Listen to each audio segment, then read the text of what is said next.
Two people are hiding in a cave. One hears footsteps outside.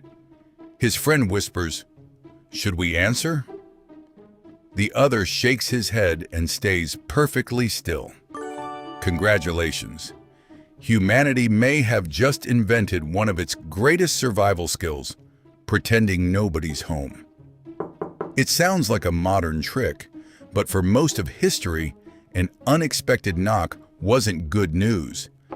It could be a stranger asking for food, a tax collector, an angry neighbor, or someone who simply wanted what you had. Opening the door wasn't polite.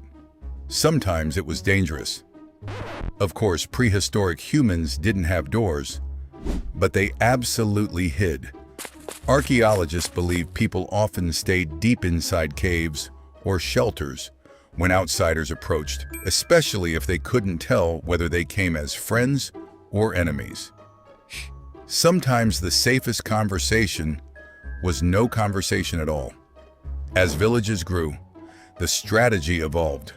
Someone knocked. Everyone inside froze. The kids were told not to make a sound. Even the dog probably got the look that meant, "Not one. Bark." By the Middle Ages, people ignored visitors they didn't trust. During wars, raids, and plague outbreaks, pretending not to be home could literally save your life. Today, the stakes are a little lower. You hear the doorbell. You check the camera. It's someone selling internet plans. Suddenly, you're the quietest person alive.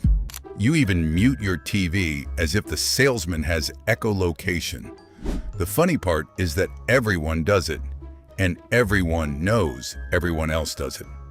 We all become statues until the footsteps fade away. So who was the first person to pretend they weren't home? We'll never know their name.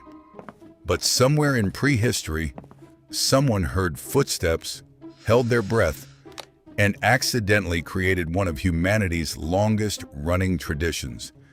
And thousands of years later, we're still hiding behind the couch.